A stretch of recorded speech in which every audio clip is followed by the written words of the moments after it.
नमस्कार साथियों, live study Allahabad YouTube channel पे मैं उत्पल मणि त्रिपाठी आप सभी लोगों का स्वागत करता हूं। दोस्तों, रात के 9:15 बज चुके हैं और 9:15 बजे का सेशन आप सभी के लिए टीजीटी, पीजीटी और अल्टी ग्रेड के लिए जो है वो नागरिक शास्त्र का प्रैक्टिस सेशन होता है। इस समय आप लोगों के लिए नागरिक शास्त्र के प्रश्नों का एक महत्वपूर्ण संग्रह लेकर नियमित रूप से उपस्थित होता हूँ।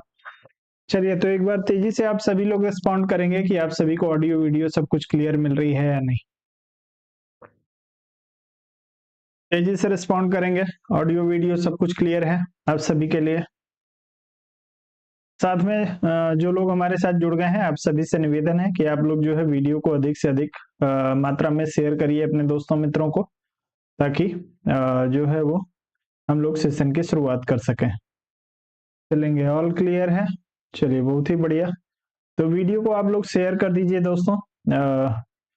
बाकी जो बात मैं बार बार आप लोगों से कहता हूँ, वो कल यदि आप में से किसी ने जो है वो पीसीएस का एग्जाम दिया हो या आपके किसी जानने वाले ने पीसीएस का एग्जाम दिया हो, तो आप लोग जो है उनसे बात करिएगा और उनसे पूछिएगा कि प्रश्न पत्र किस तरीके से अब बनाए जा रहे हैं। अब जो प्रश्न पत्र बनाए जा रहे हैं वो पहले के जैसे पारंपरिक प्रश्न पत्र नहीं बनाए जा रहे हैं। किसी भी परीक्षा के यदि प्रश्न पत्र को उठा के आप देखेंगे तो सभी परीक्षाओं के प्रश्न पत्र जो है वो अब बहुत ही अलग तरीके के आ रहे हैं। अलग तरीके का कहने का मतलब क्या है कि अधिकतम लोग जो हैं वो प्रीवियस ईयर के प्रश्नों को रट के, प्रीवियस ईयर के सवालों को लगा के और अपनी तैयारी को कंप्लीट समझ रहे हैं। लेकिन दोस्तों, ये आपके साथ धोखा हो जाएगा। ये पहले से मैं आप लोगों को बताते आ रहा हूं कि यदि आप अच्छे से पुस्तकों का अध्ययन नहीं करेंगे, सिस्टमेटिक तरीके से पढ़ाई नहीं करेंगे, तो सिर्फ प्रीवियस ईयर के प्रश्नों से काम नहीं चलने वाला है। मैं ये नहीं कह रहा कि जो पीसीएस का पेपर हुआ उसमें प्रीवियस ईयर के प्रश्न नहीं आए हैं, लेकिन प्रीवियस ईयर के जो प्रश्न आए भी हैं वो पारंपरिक तरीके से नहीं आए हैं। टॉपिक तो नहीं बदलेगा, ये तो सत्य है कि टॉपिक नहीं बदलने वाला। तो आप लोग इस चीज को ध्यान रखिए और पुस्तकों पे अधिक से अधिक ध्यान दीजिए। पुस्तक को पढ़िए आप सभी लोग। और मैंने आप लोगों के लिए जो है 3 साल लगातार संघर्ष करके और एक पुस्तक तैयार की है। उसको आप लोगों तक पहुंचाने के लिए मैं जो है वो बहुत ही परेशान हूँ कि किसी तरीके से पहुंचा दूं, लेकिन हार्ड कॉपी के लिए अरेंजमेंट अभी हो नहीं पा रही है, क्योंकि जब तक उसका लीगल राइट मुझे नहीं मिल जाएगा तब तक उस पुस्तक को मैं आप लोगों तक नहीं भेज सकता। बाकी ई बुक की जहां तक बात है, ई बुक यथाशीघ्र आप लोगों को उपलब्ध कराने की व्यवस्था मैं कर रहा हूँ। ई बुक के लिए आप लोगों के लिए शुल्क जो है वो मात्र 300 रुपए रखा गया है। जो लोग भी ई बुक पढ़ना चाहते हैं वो लोग जो है 300 रुपए में दोनों ही जो है दोस्तों, यदि आप मोबाइल पे, लैपटॉप पे या टैबलेट पे पुस्तकों को पढ़ने में आपको कोई समस्या नहीं है, या आपको लग रहा है कि पुस्तक पता नहीं कब तक आएगी, पुस्तक के लिए मैं भी जो है वो हाथ खड़ा कर चुका हूं, क्योंकि जो सरकारी काम है वो सरकारी तरीके से ही होगा, वो मेरे हाथ में है नहीं। तो मेरा सुझाव यही रहेगा कि आप लोग ई बुक से जो है वो अपना अध्ययन शुरू कर दीजिए। यदि पुस्तक आ जाती है तो आप लोग पुस्तक भी ले लीजिएगा, उसमें आप लोगों का कुछ बहुत ज्यादा नुकसान नहीं हो जाएगा। आपके पास ई बुक में भी रहेगा, आपके पास हार्ड कॉपी भी रहेगी। तो यदि आप कहीं ऐसे स्थान पे हैं जहां पे आपके पास पुस्तक नहीं है, तो आप ई बुक से भी अपनी चीजों को देख सकते हैं। तो आप लोग इन सब चीजों को जो है वो ध्यान दीजिए। आप मेरी पुस्तक पढ़िए या ना पढ़िए, मैं ये दबाव नहीं बना रहा कि आप लोग मेरी ही पुस्तक पढ़िए, लेकिन मैं ये जरूर आपसे कह रहा हूं कि आप लोग पुस्तकों का अध्ययन करिए। यदि पुस्तकों का अध्ययन नहीं करेंगे तो भैया सिलेक्शन बहुत ही कठिन है, क्योंकि जो पैटर्न दिख रहा है वो आप सभी के बीच में भी है, सिर्फ मेरे कहने की बात नहीं है। पीसीएस का पेपर जिन लोगों ने दिया होगा उनको पता होगा।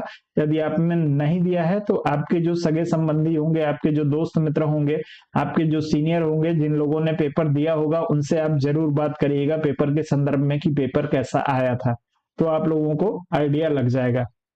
फिलहाल अब चलेंगे हम लोग अपने सेशन की तरफ और सेशन के आज के प्रश्नों को हम लोग देखेंगे। आप लोग तेजी से उत्तर करने का प्रयास करेंगे। जितनी तेजी से आप लोग उत्तर करेंगे उतनी तेजी से मैं आप लोगों को आगे लेके चलूंगा। और कॉन्सेप्ट तो भैया बिल्कुल एकदम क्लियर होना चाहिए। यदि कॉन्सेप्ट क्लियर नहीं है तो बहुत ही रिस्क है आप लोगों के लिए।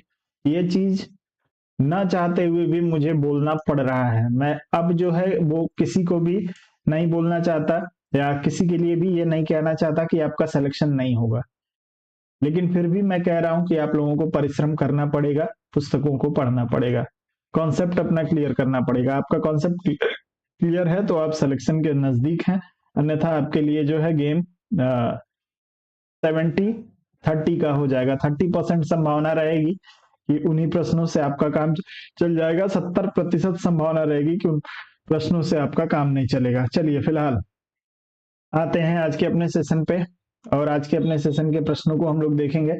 थोड़ा सा वीडियो को आप लोग शेयर करिए। दिया हुआ है कि अर्थशास्त्र में सरकार के कितने विभागों का उल्लेख किया गया है। आपको दिया है 32, 33, 34 और 35 में से किसी एक को आपको चुनना है। जिस विकल्प को भी आप ने पढ़ा हो, आप समझ रहे हो कि उपयुक्त है, उसका आप लोग चुनाव करिए। अधिकतम लोगों का उत्तर इसमें जो है वो सी विकल्प के लिए आ रहा है, 34 के लिए। तो जो लोग 34 विभागों के की बात कर रहे हैं उन सभी का उत्तर यहाँ पे बिल्कुल सही हो जाएगा। इन 34 विभागों में जो है सिर्फ 2 विभाग ऐसे थे जिनको आरक्षित किया गया था। कौन कौन से 2 विभाग आरक्षित थे भैया? एक था आपका पुरोहित।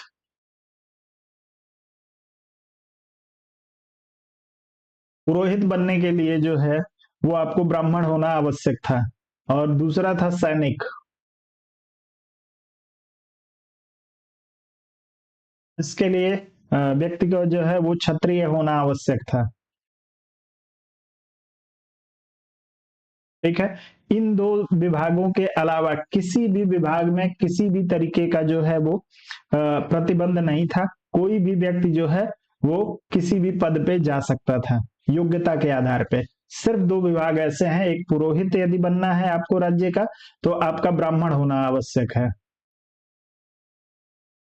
ब्राह्मण होना आवश्यक है।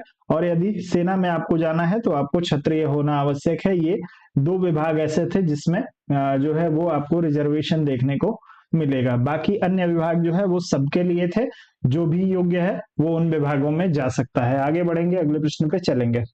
अगला प्रश्न आपको दिया है, निम्नलिखित में से कौन इसलिए एथेंस से कालचिस भाग गया कि एथेंस वासी दर्शन के विरुद्ध दूसरा अपराध न कर दे? बहुत ही सामान्य प्रश्न है, बहुत ही आसानी से आप लोग इसका उत्तर कर सकते हैं। आपको अरस्तु दिया है, प्लेटो दिया है, सुकरात दिया है और यूक्लिड दिया है। चारों में से किसी एक को चुन लीजिएगा।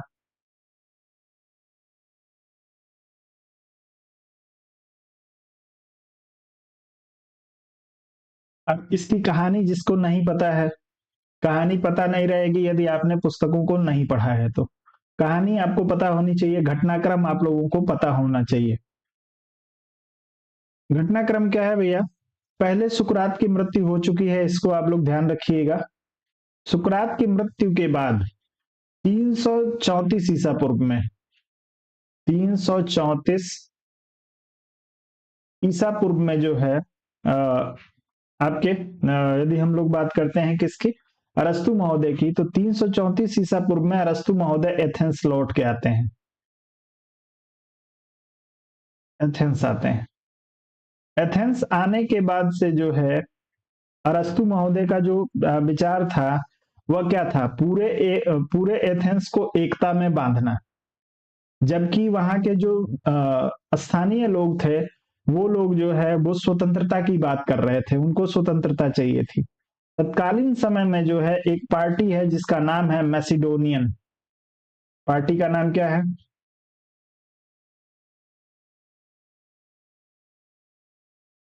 मैसिडोनियन। मैसिडोनियन जो है वो शासन चल रहा था एथेंस में। शासक कौन था भैया? शासक का नाम आप सभी लोगों को पता होगा, सिकंदर। सिकंदर का शासन वहां पे चल रहा था, और ये जो है वो सिकंदर के राजतंत्र का समर्थन कर रहे थे। आपके थोड़ा सा आप आगे बढ़ेंगे, ये 34 है, 24 नहीं है, ध्यान रखिएगा 34 है। आप जब आएंगे 323 में, 323 ईसा पूर्व, 323 ईसा पूर्व में सिकंदर की जो होती है वो मृत्यु हो जाती है। मृत्यु के बाद से एथेंस की जो जनता है वह पूर्णतः जो है वो खुशी का इजहार करने लगती है और मैसेडोनियन दल के शासन का जो है वो पतन होने लगता है। जब मैसेडोनियन दल का पतन होता है उसी समय जो जनता है वह अरस्तु के ऊपर भी जो है वो आरोप लगाना शुरू करती है। क्या आरोप लगाती है कि अरस्तु महोदय ने जो है धार्मिक प्रार्थनाओं और बलिदानों का जो है वो तिरस्कार किया है। आरोप क्या लगेगा? आरोप आप लोगों को ध्यान होना चाहिए। इनके ऊपर आरोप लगेगा कि ये जो धार्मिक प्रार्थनाएं हैं, धार्मिक प्रार्थना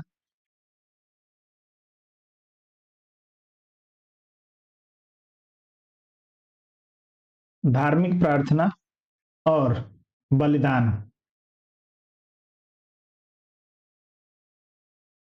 इसका जो है वो तिरस्कार किया और इसकी वजह से अरस्तु के खिलाफ जो है यहाँ एथेंस की जनता चली जाती है। इनके ऊपर एक तरीके से आप समझ लीजिए कि धार्मिक आरोप लगा दिया। इस चीज को बहुत ही आसानी से समझ गए थे कौन? अरस्तु महोदय। और 322 ईसा पूर्व में 322 ईसा पूर्व में अरस्तु महोदय जो है वापस क्या करते हैं? एथेंस से निकल जाते हैं, क्योंकि इनको पता था कि इनके जो अग्रज हैं सुकरात, उनको एथेंस वासियों ने जहर का प्याला पिला के मार दिया था और ये नहीं चाहते थे कि इनके साथ भी इसी तरह किया जाए। इस स्थिति को पहले ही ये भांप के और यहां से निकल जाते हैं। तो आप लोग इस चीज को ध्यान रखिएगा। उत्तर आप सभी का तीसरे विकल्प के लिए सही हो जाएगा। सी विकल्प की बात कर रहे हैं। चलें आगे बढ़े। अगला प्रश्न, अगला जो प्रश्न आपको दिया है वह आपको सूची के रूप में दिया है। सूची को आपको सुमेलित करना है, मैं इसे एडजस्ट कर देता हूं। चलिए अब प्रश्न को आप लोग पढ़िए और उत्तर करने का प्रयास करेंगे आप सभी लोग। चलिए, आपको हॉब्स दिया है, लॉक, रूसो और मिल दिया है। इनसे संबंधित कुछ बातों का उल्लेख किया गया है। कौन कौन सी संप्रभुता की सुरक्षा और धर्म पर राजनीतिक सत्ता के दृढ़ कथन का दावा किसने किया था? इन चारों में से व्यक्ति के विचार तथा अभिव्यक्ति की स्वतंत्रता की रक्षा की बात कौन करता है? इसमें से संवैधानिक सरकार का सीमित रूप इसमें से किसने दिया था? और दावा की संप्रभुता का मूल लोगों में सहमति और लोगों के पास रहना चाहिए, या किसका किसका किसका जो है यह विचार है? आप लोगों को इसको सुमेलित करना है। तेजी से आप लोग करिएगा। चलेंगे, तेजी से करेंगे।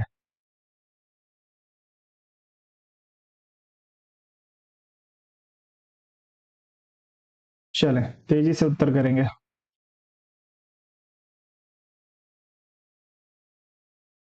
थोड़ा सा शेयर करिए आप सभी लोग वीडियो को।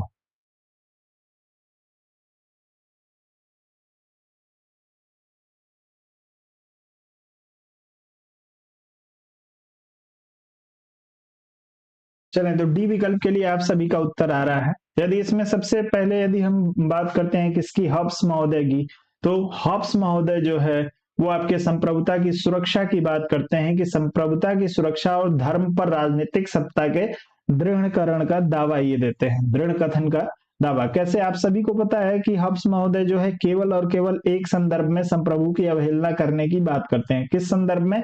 और वो मात्र आपके जीवन की रक्षा के संदर्भ में इनका मानना है, या इनका विचार भी कहीं कहीं पर आप लोगों ने पढ़ा होगा कि यदि मेरे ऊपर बल का प्रयोग किया जाएगा तो मैं भी बल का प्रयोग करूंगा। हालांकि इस कथन के लिए इन्होंने अपने सामाजिक समझौते के सिद्धांत में कहा है कि इसका प्रतिविज्ञान या इसका शपथ लेना निरर्थक है, शपथ लेने से कुछ नहीं होगा।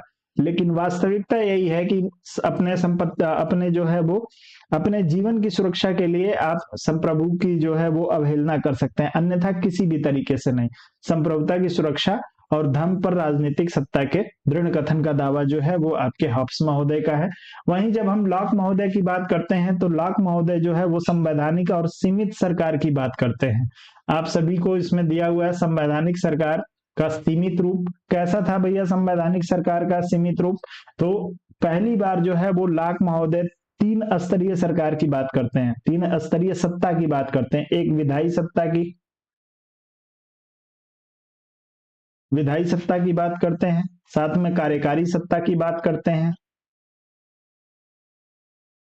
कार्यकारी सत्ता की, और तीसरी और अंतिम जो है वो आपके संघात्मक।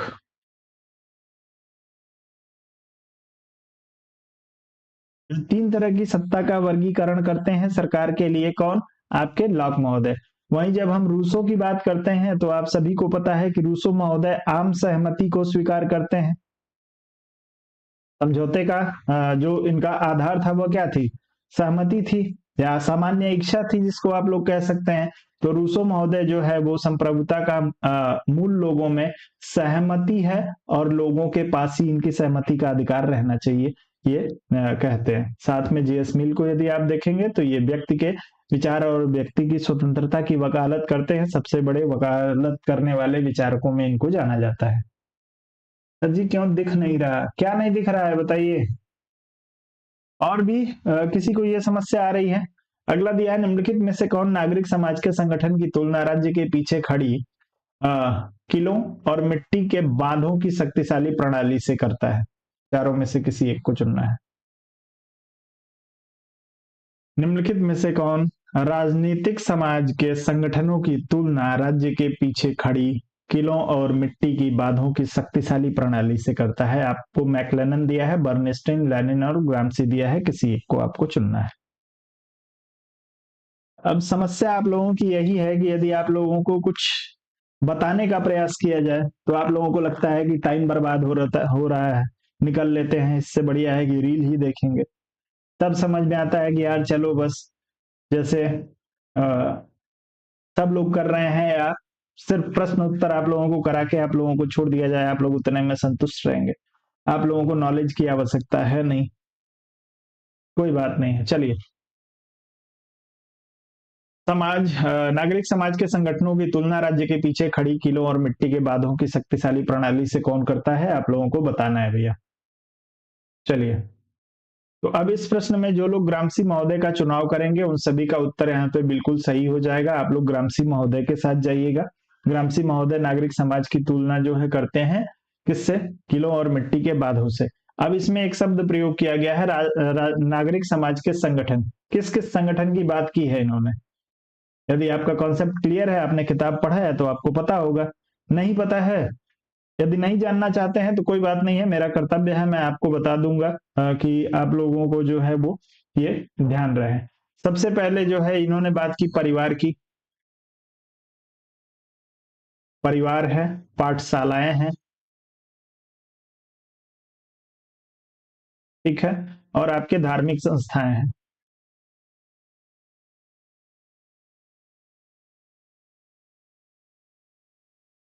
धार्मिक संस्थाएं, इनको जो है ये नागरिक समाज के संगठनों के रूप में देखते हैं। नागरिक समाज के कौन कौन से संगठन हैं?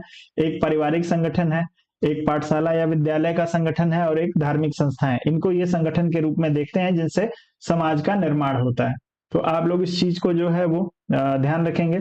धार्मिक संस्थाएं, पाठशाला और परिवार, ये नागरिक समाज के संगठन है। यदि प्रश्न आपसे पूछा जाए और इसमें नागरिक समाज के संगठन के स्थान पे सिर्फ यह कर दिया जाए कि निम्नलिखित में से कौन परिवार, पाठशाला, धार्मिक संस्थाओं की तुलना जो है वो अ, एक मजबूत बांध से करता है, शब्द बदल जाएगा और आपके साथ जो है खेल हो जाएगा। तो इसलिए मैं चाहता हूं कि आप लोगों के कॉन्सेप्ट को क्लियर करूं, लेकिन आप लोगों का समर्थन बिल्कुल नहीं है इस चीज के लिए। आगे बढ़िए। अगला प्रश्न दिया है कि जॉन रॉल्स ने अपनी पुस्तक अ थियरी ऑफ जस्टिस में निम्नलिखित में से किसकी सामाजिक अनुबंध परंपराओं का पुनरुद्धार नहीं किया है? जॉन रॉल्स ने किसकी सामाजिक अनुबंध का पुनरुद्धार या किसके सामाजिक अनुबंध में कोई सुधार नहीं किया? आपको बताना है। हॉब्स, लॉक, जे जे रूसो और इमैनुअल कांट। तेजी से उत्तर करेंगे आप सभी लोग।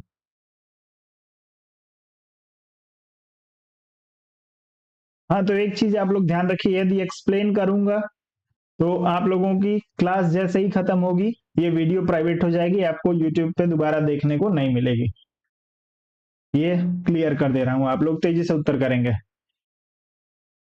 किसके सामाजिक अनुबंध परंपरा का पुनरुद्धार नहीं किया है जॉन रॉल्स ने थियरी ऑफ जस्टिस में?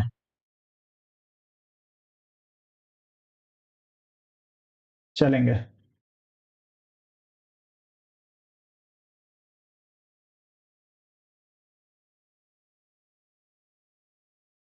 बहुत ही बढ़िया।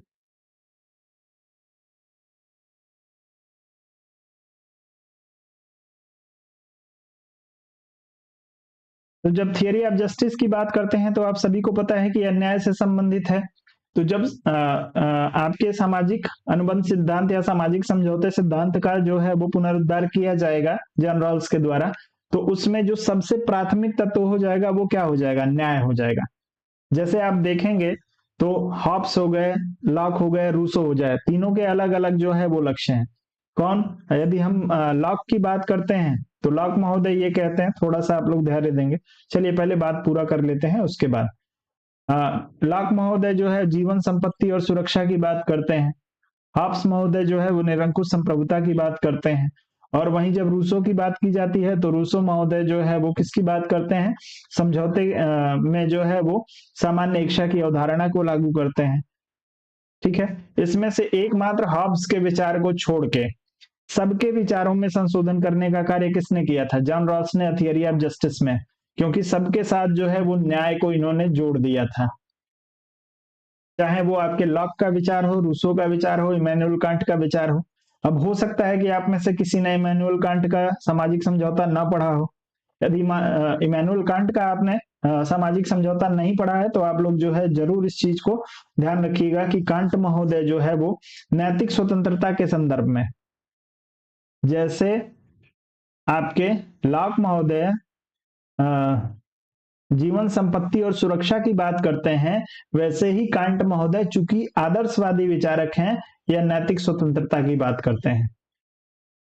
नैतिक स्वतंत्रता, या नैतिक स्वतंत्रता के लिए जो है वो समझौता कराते हैं। आपके सामाजिक समझौता सिद्धांत के तीन प्रमुख विचारक हैं। ठीक है, इनके विचारों का समर्थन इमैनुअल कांट ने भी किया है, लेकिन इनका स्वरूप बदल गया है। ये इसमें किस चीज को शामिल कर देते हैं, नैतिक स्वतंत्रता को। आदर्शवादी होने के साथ जो है ये नैतिक शब्द जो है आदर्शवादियों की का एक तरीके से समझ लीजिए कि उनका आधार है। बिना नैतिकता के कोई बात ही आदर्शवादी विचारक नहीं करते हैं। चलें आगे बढ़ते हैं। हालांकि इस प्रश्न में ए विकल्प आप लोगों का हॉब्स के लिए सही हो जाएगा। आगे बढ़िए, अगले प्रश्न पे चलेंगे। अगला जो प्रश्न दिया है इसको भी थोड़ा सा एडजस्ट ही करना पड़ेगा, ज्यादा प्रश्न एडजस्ट करना पड़ रहा है। चलिए प्रश्न को आप लोग पढ़िए, तब तक थोड़ी सी जो समस्या आ गई है उसको दूर कर लेता हूं मैं।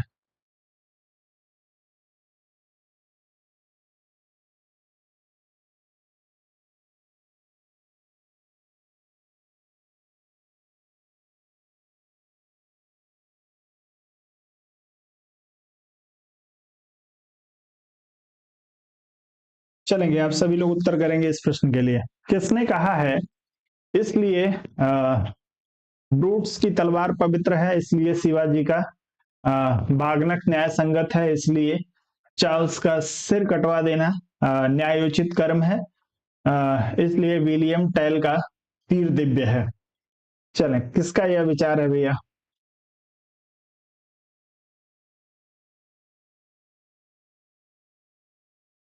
तो आप सभी को पता है कि बीडी सावरकर एक क्रांतिकारी विचारक हैं। बीडी सावरकर महोदय के लिए आप सभी का उत्तर आ रहा है।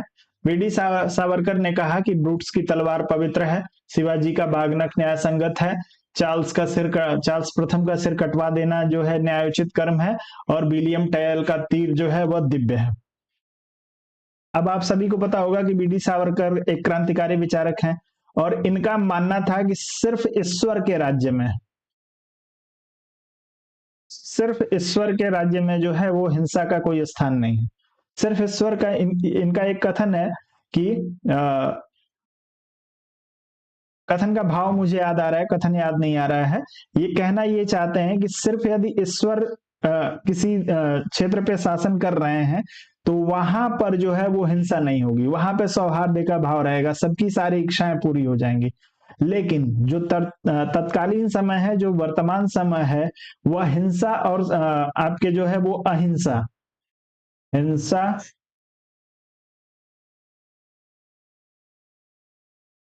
और अहिंसा के संघर्ष का समय है।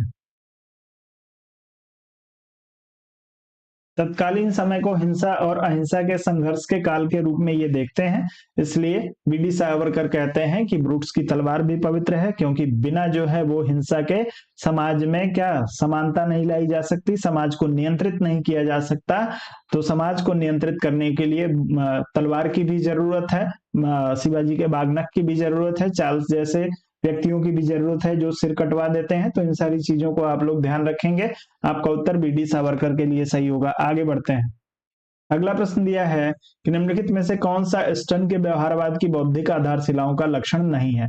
आपको नियमितताएं दिया हुआ है, मान्यताएं दिया है, विशुद्ध विज्ञान दिया है और स्तरीकरण दिया है। चलेंगे तेजी से।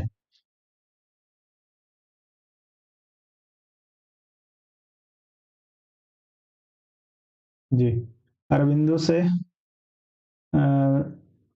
धार्मिक राजनीतिक विचार, जी बिल्कुल। चलेंगे, आप लोग तेजी से उत्तर करेंगे इस प्रश्न के लिए। कौन सा स्टर्न के व्यवहारवाद की बौद्धिक आधारशिलाओं का लक्षण नहीं है? चारों में से किसी एक को आपको चुनना है।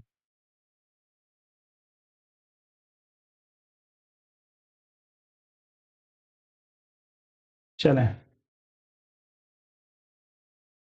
तो भैया डेविड स्टर्न जो है वो आप सभी को पता है कि व्यवहारवाद के प्रणेता के रूप में इनको जाना जाता है। 1960 के दशक में जो है वो व्यवहारवादी क्रांति को लेके आ गए थे।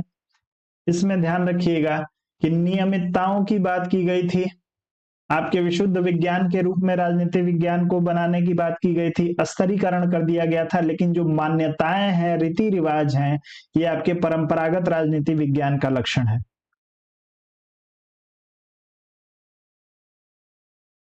परंपरागत राजनीति विज्ञान का, न कि आपके व्यवहारवाद का। तो इसको आप लोग ध्यान रखेंगे। उत्तर आप लोगों का इसमें दूसरे विकल्प के लिए सही हो जाएगा। आगे बढ़िए। अगला दिया है कि निम्नलिखित में से कौन सा फुकुयामा के लिए उदारवादी लोकतंत्र के विजयोल्लास का प्रमुख कारण नहीं है? उदारवादी लोकतंत्र के विजयोल्लास का प्रमुख कारण इसमें से कौन सा नहीं है? मान्यता के लिए संघर्ष, प्रकृति पर विज्ञान के अधिकार का तर्क, उदारवादी लोकतंत्र में प्रमुख विरोधाभासों का अभाव, उदारवाद का विजयोल्लास विचारधाराओं की अपेक्षा अर्थव्यवस्था के रूप में अधिक है। चारों में से किसी एक को आपको चुनना है और तेजी से उत्तर करना है।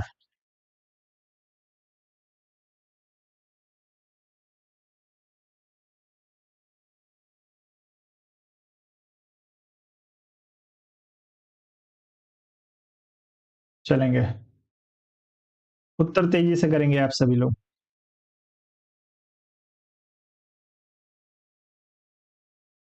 उदारवादी लोकतंत्र के विजय उल्लास का प्रमुख कारण कौन सा नहीं है, आपको बताना है। नहीं के संदर्भ में प्रश्न पूछा है। बी और सी विकल्प के लिए आप सभी का उत्तर आ रहा है।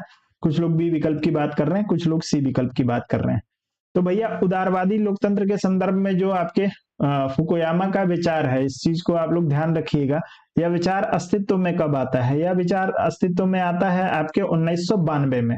1991 में एक घटना होती है, 1991 में एक घटना होती है। क्या होता है भैया?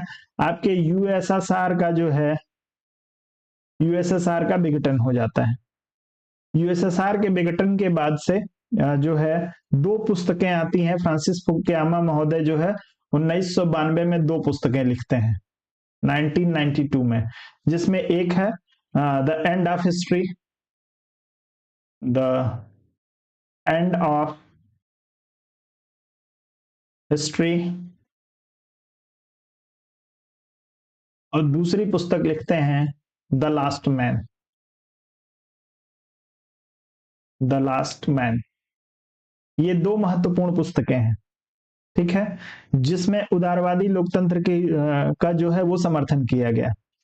और ध्यान रखिएगा, जब इसमें से आपसे पूछा गया है कि उदारवादी लोकतंत्र के विजयोल्लास का प्रमुख कारण नहीं है, तो उदारवादी जो थे आपके 1991 के यूएसएसआर के विघटन के बाद से जो है वो खुशी मना रहे थे। ऐसा विचार है, मानना है किसका? फुकुयामा का। वास्तविकता भी है कि ये लोग जो है अब जो पुरानी व्यवस्थाएं थी, उन पुरानी व्यवस्थाएं धीरे धीरे जो है, चूंकि विश्व युद्ध हो चुके थे, यूएसएसआर का विघटन भी हो गया है, तो इसकी मान्यता के लिए जो है इनको संघर्ष अब नहीं करना पड़ेगा, क्योंकि जो लोकतांत्रिक देश थे वहीं पर ही केवल और केवल जो है वो शांति व्यवस्था दिख रही थी।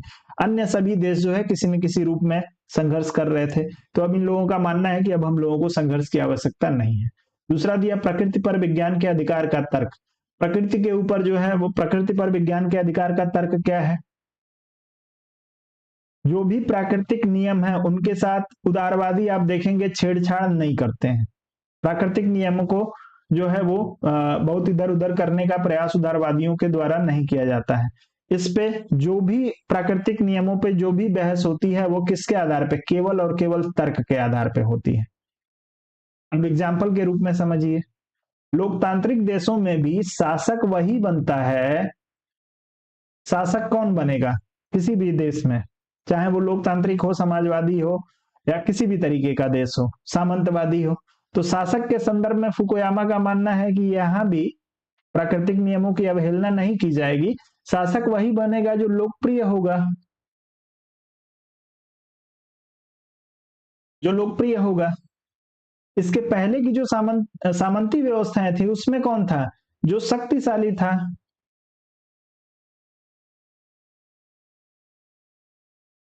यही तो बात थी कि जो शक्तिशाली होता था वो राजा, जो शक्तिशाली होगा वही राजा बनेगा, वही उसी का अधिकार रहेगा।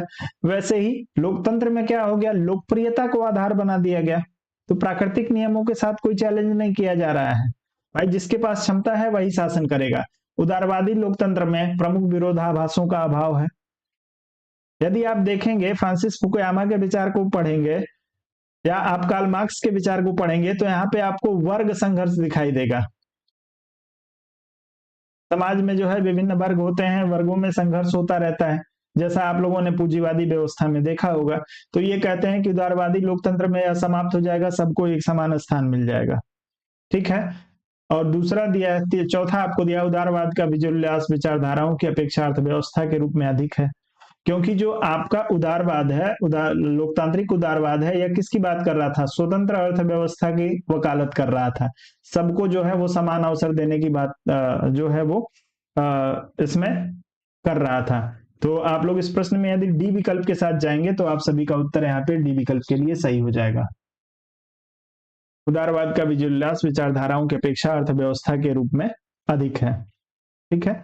माफ करिएगा, मैं बोल गया कि सबकी यहाँ पे उदारवादी लोकतंत्र में स्वतंत्रता की बात की जाती है, स्वतंत्रता की वकालत की जाती है, न कि अर्थव्यवस्था की। ठीक है। तो उत्तर आप लोगों का इस प्रश्न में डी विकल्प के लिए सही होगा। आगे बढ़े। बहुत ही बढ़िया। अब इसके बाद किसी भी प्रश्न को एक्सप्लेन करने का कोई प्रयास नहीं।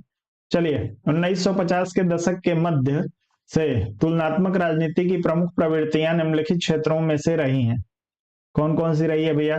व्यवस्था सिद्धांत, संस्कृति सिद्धांत, विकास सिद्धांत या वर्ग सिद्धांत। चारों में से किसी एक को चुनिएगा।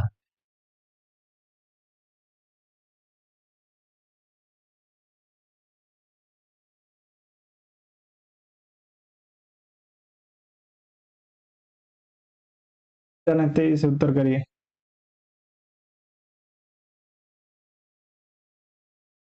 उन्नीस सौ 50 के दशक के मध्य से तुलनात्मक राजनीति की प्रमुख प्रवृत्तियां निम्नलिखित क्षेत्रों में रही हैं। व्यवस्था सिद्धांत, संस्कृति सिद्धांत, विकास सिद्धांत या वर्ग सिद्धांत। चारों में से किसी एक को चुन लीजिएगा।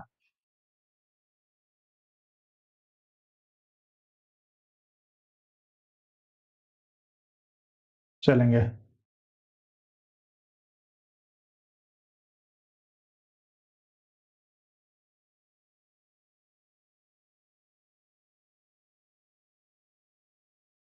चले। तो भैया जब हम तुलनात्मक राजनीति की बात करते हैं तो विभिन्न राजनीतिक संस्कृतियों की तुलना होती है, विकास की गति की जो है वो तुलना होती है, और वर्गों के विचारों की तुलना होती है। ठीक है। इसमें व्यवस्था सिद्धांत को स्थान नहीं दिया गया, आप लोग इसको ध्यान रखिएगा। व्यवस्था सिद्धांत आपके तुलनात्मक राजनीति की प्रवृत्तियों में नहीं रहा। क्या क्या रहा है भैया?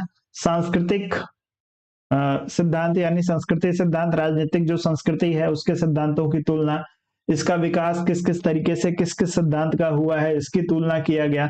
वर्गों का विकास किस तरीके से हुआ है, तो वर्ग सिद्धांत भी आपको देखने को मिला, लेकिन व्यवस्था सिद्धांत नहीं देखने को मिलेगा। तो आपका उत्तर इसमें से किसके लिए सही हो जाएगा? बी, सी और डी के लिए। बी सी डी किसी विकल्प में दिया है, ए इसमें भी दिया है, इसमें भी, इसमें भी। चलिए बी सी डी इसमें दिया है चौथे विकल्प में, तो जो लोग इसमें डी विकल्प की बात करेंगे उनका उत्तर सही हो जाएगा, आप लोग डी विकल्प के साथ जाइएगा। अगला प्रश्न दिया है, चिंतक दिए हैं और कुछ संकल्पनाएं दी हैं आपको। कार्ल डायस दिया है, हंटिंगटन दिया है, पेरेटो दिया है, डेविड स्टर्न दिया है। आधुनिकीकरण, बहुपक्षीय प्रक्रिया, अभिजन्य का संचरण, द गेट कीपर्स और अभिग्राहक, चारों में से किसी एक को चुनिए। बहुत सारे लोगों को यह भी लग रहा होगा कि सर जो है वो प्रश्न बड़े कठिन ले आते हैं। भैया मैं तो जो कर रहा हूं वो कर ही रहा हूं, आयोग जो आप लोगों के साथ करने वाला है उसका अंदाजा आप लोगों को नहीं है अभी। एक बार सेशन के शुरू में भी बोला था, फिर से बोल रहा हूं कि जिन लोगों को न अंदाजा हो वो लोग पीसीएस वाले लोगों से मिल लीजिएगा, जिन लोगों ने पीसीएस का पेपर दिया है, और उनसे पूछिएगा कि पेपर कैसा रहा। अब वो पुराने तरीके भूल जाइए, पुराने जो है वो प्रश्न पत्रों को भूल जाइए कि आपने रट लिया और आपका काम हो जाएगा। एक बार बात जरूर करिएगा जिन लोगों ने पीसीएस का एग्जाम दिया होगा उनसे। चलेंगे तेजी से, आप सभी का उत्तर इसमें आ रहा है। सब लोग किसकी बात कर रहे हैं? डी विकल्प की बात कर रहे हैं, बी सी डी, अच्छा सारे लोग डी एस सी विकल्प की बात कर रहे हैं। चलिए देख लेते हैं भैया। तो कार्ल डायच महोदय जो है कौन सा सिद्धांत देते हैं? कार्ल डायच की यदि हम लोग बात करते हैं तो कार्ल डायच महोदय आपको देखने को मिलेंगे अभिग्राहक सिद्धांत के लिए। हंटिंगटन महोदय की यदि बात की जाएगी तो हंटिंगटन महोदय आधुनिकीकरण की बहुपक्षीय प्रक्रिया की बात करते हैं। पेरेटो महोदय की यदि हम लोग बात करेंगे तो पेरेटो महोदय जो है आपके अभिजन्य के संचरण की बात करते हैं। और डेविड स्टर्न की यदि बात की जाएगी तो डेविड स्टर्न महोदय जो है आपके गेटकीपर की बात करते हैं। तो आप लोग इसको मिला लीजिएगा। अब ये प्रश्न तो बहुत ही सामान्य है, बहुत ही सामान्य प्रश्न है, बस इसके शब्दों को बदल दूं तो आप लोग आसानी से कर लेंगे। लेकिन शब्दों को बदलने के लिए आपका कॉन्सेप्ट क्लियर होना चाहिए। इसमें तो शब्द घुमा के दे दिया है। अब इसमें से कितने लोगों को पता है कि अभिजन्य का संचरण क्या होता है? इसका मतलब कितने लोगों को पता है? ईमानदारी से बताइएगा, अभिजन्य संचरण क्या है? तेजी से उत्तर करिएगा। किसकी बात की जा रही है? अभिजन्य संचरण का मतलब क्या होता है भैया? कितने लोगों को पता है? कमेंट करके बताइए।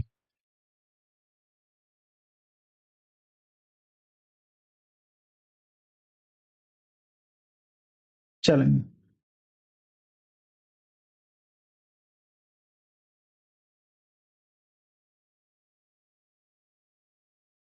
चलिए आप लोगों ने जो है अभिजन्य का संचरण सिद्धांत यदि आप लोगों ने नहीं पढ़ा है तो मैं आप लोगों को जो है वो बता देता हूँ। यह विल्फ्रेड पेरेटो के द्वारा दिया गया, इसका प्रयोग जो है वो इटली में किया गया था। इस सिद्धांत में जो है वो क्या बात की जाती है? जैसे कार्ल मार्क्स महोदय जो है वो क्रांति की बात करते हैं। क्रांति किस लिए की जाती है भैया? परिवर्तन के लिए। कार्ल मार्क्स की जो क्रांति है वह जो मजबूत है उसको जो है उखाड़ के फेंकने की बात करता है, और जो कमजोर वर्ग है उसको मजबूत करने की बात करता है। इसमें अभिजन्य संचरण सिद्धांत में बस ध्यान रखिएगा, पेरेटो महोदय कहते हैं कि क्रांति तो होती है, क्रांति तो होती है, लेकिन एक शक्तिशाली व्यक्ति के स्थान पे दूसरा शक्तिशाली व्यक्ति आता है। कभी भी शक्तिशाली व्यक्ति को उखाड़ के और जो है वो दूसरे कोई कमजोर व्यक्ति शासन नहीं कर सकता है। पेरेटो महोदय कह देते हैं कि हमेशा एक अभिजन को हटाया जाएगा, एक जो है वो अच्छे एक व्यक्ति को जो शक्तिशाली है, जो अभिजन है, अभिजन का मतलब क्या होता है? जिसके पास समाज में जो है वो उसका एक उच्च स्थान है, जिसके पास शक्ति है, जिसके पास शिक्षा है, उसको अभिजन कहा जाता है। तो ये कहते हैं कि एक अभिजन को हटा के दूसरे का संचरण होगा क्रांति के माध्यम से। कार्ल मार्क्स की तरह नहीं कि जो है मजदूर वर्ग जो है वो सत्ता में आ जाएगा। हमेशा जो भी परिवर्तन होगा इस क्रांति से, वो परिवर्तन किस रूप में होगा? या तो एक को हटा के दूसरा आएगा, वो अभी वैसा ही रहेगा जैसा पहला था, उतना ही शक्तिशाली रहेगा।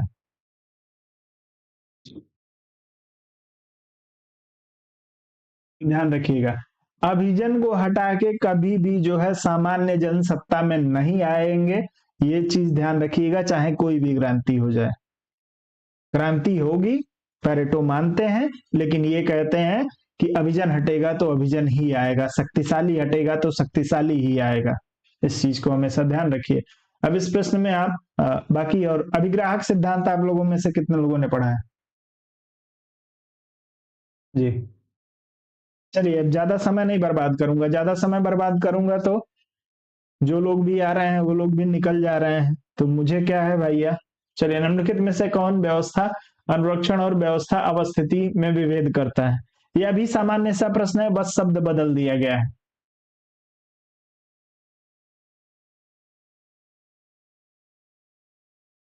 चलें, 23 उत्तर करिए। Gabriel Almond, David Easton, Lucian Pye और रिगस दिया हुआ है, चारों में से एक को चुन लीजिएगा।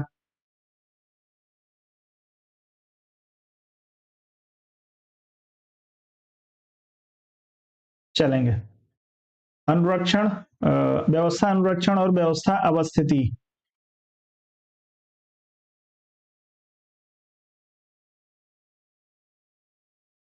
चलें, ए विकल्प के लिए उत्तर आ रहा है, बी विकल्प के लिए उत्तर आ रहा है। रमाशंकर जी का उत्तर ए विकल्प के लिए, वीरेंद्र कुमार जी का उत्तर बी विकल्प के लिए। तो भैया जितने लोगों ने इसमें डेविड स्टन का इनपुट आउटपुट मेथड पढ़ा होगा, इनपुट आउटपुट या निवेश निर्गत मॉडल पढ़ा होगा, बस वही है, शब्द बदल दिया गया है। क्या कर दिया गया है भैया? व्यवस्था अनुरक्षण और व्यवस्था अवस्थिति। तो आपका उत्तर इसमें डेविड स्टन के लिए सही होगा, बी विकल्प के लिए। जो लोग बी विकल्प के साथ जाएंगे, आप लोग बी विकल्प का चुनाव करिए। अगला प्रश्न, आप लोगों को अच्छा लगे बुरा लगे, संख्या रहे ना रहे, अब प्रश्न तो मैं आप लोगों को ऐसे ही कराऊंगा, क्योंकि मुझे अपना नाम नहीं खराब करना है। कल मैं देख रहा था बहुत सारे लोग एग्जाम देने के बाद जब निकले, तो वो लोग यही बात कर रहे थे कि यूट्यूब का ये बैच पढ़ा था, वो बैच पढ़ा था और कुछ नहीं आया। कैसे आएगा भैया? आप पढ़ना चाहते कहाँ हैं? आप लोग खुद एग्जाम्पल के रूप में देख लीजिए, जो लोग लाइव हैं वो लोग एग्जाम्पल के रूप में देख लीजिए। लोग आ रहे हैं और जैसे समझ रहे हैं चाचा का घर है, आए निकल लिए जैसे मन किया वैसे। चलिए उत्तर करिए। निम्नलिखित पुस्तकों को उनके प्रकाशित होने के क्रम में व्यवस्थित करिए भैया। अब प्रश्न तो ऐसे ही पूछे जाएंगे, ये विडंबना है आप लोगों के लिए, आप पढ़िए ना पढ़िए ये आपके ऊपर है। चलेंगे।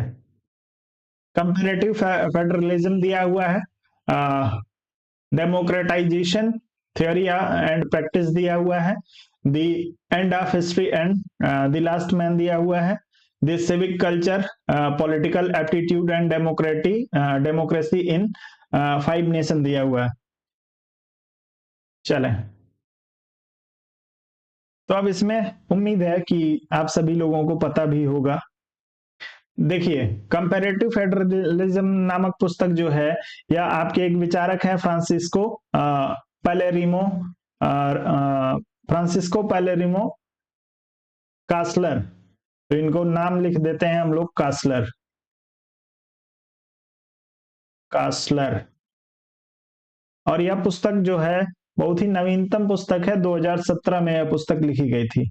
अब ईयर पता है नहीं, तुक्का आप लोग या तो रटे हैं नहीं तो तुक्का लगा रहे हैं।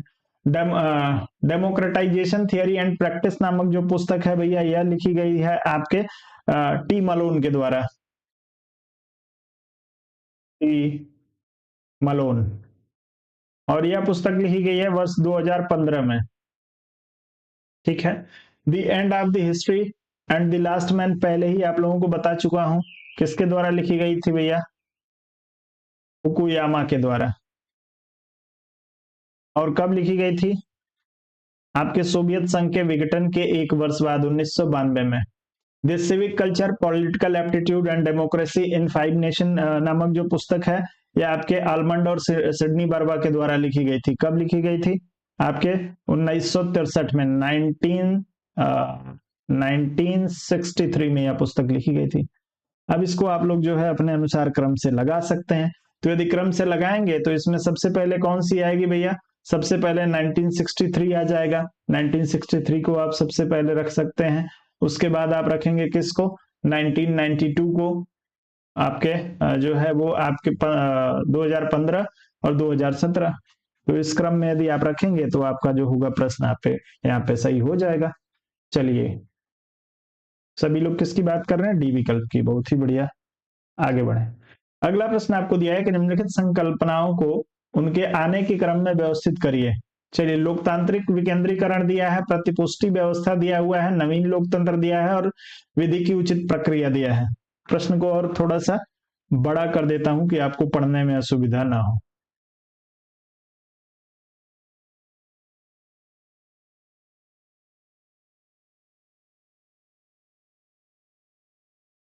चलिए, गुड इवनिंग नेहा जी।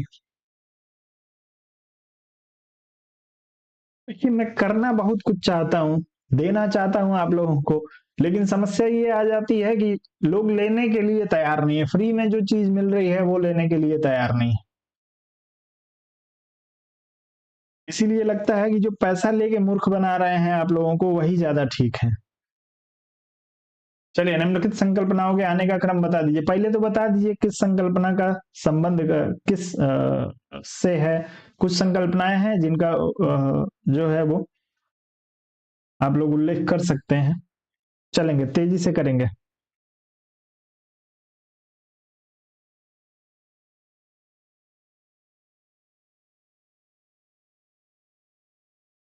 चले, देखिए, सबसे जो पुरानी व्यवस्था है, ठीक है, वह आपको देखने को मिलेगी कौन सी, विधि की उचित प्रक्रिया। इसके समय की यदि हम लोग बात करते हैं तो समय आप देखेंगे तो इंग्लैंड में जब लोकतांत्रिक शासन की स्थापना होती है, लोकतांत्रिक सरकार की, तब से विधि के शासन की उचित प्रक्रिया आपको देखने को मिल रही है। वहीं हम लोग जो है, चलिए क्रम से ही बात कर लेते हैं। उसके बाद विधि की उचित प्रक्रिया इंग्लैंड से नहीं, 1704 1704 ईस्वी में इंग्लैंड की उचित प्रक्रिया का जो है वो पहला उल्लेख आपको देखने को मिलता है। वहीं यदि हम लोग बात करते हैं भैया, तो लोकतांत्रिक विकेंद्रीकरण की यदि हम लोग बात करेंगे तो कमेंट करके बताइए, लोकतांत्रिक जी बिल्कुल, 1704 में यूरोप से ही जो है इसका विकास हुआ है। जी, जर्मनी से बात कर रही हैं, बहुत बढ़िया। लोकतांत्रिक विकेंद्रीकरण का सिद्धांत किसने दिया है, कमेंट करके बताइए सभी लोग।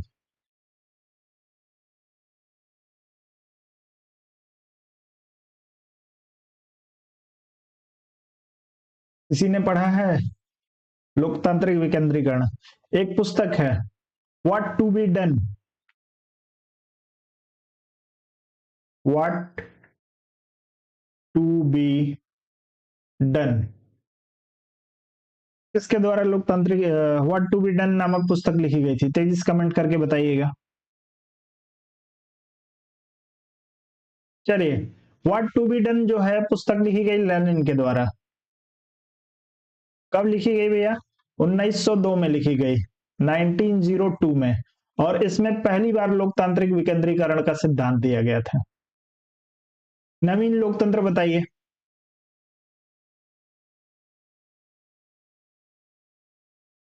चलें, तेजी से उत्तर करिएगा। अभी आ जाते हैं, आप लोगों की बात भी कर लेते हैं। तेजी से करिए पहले।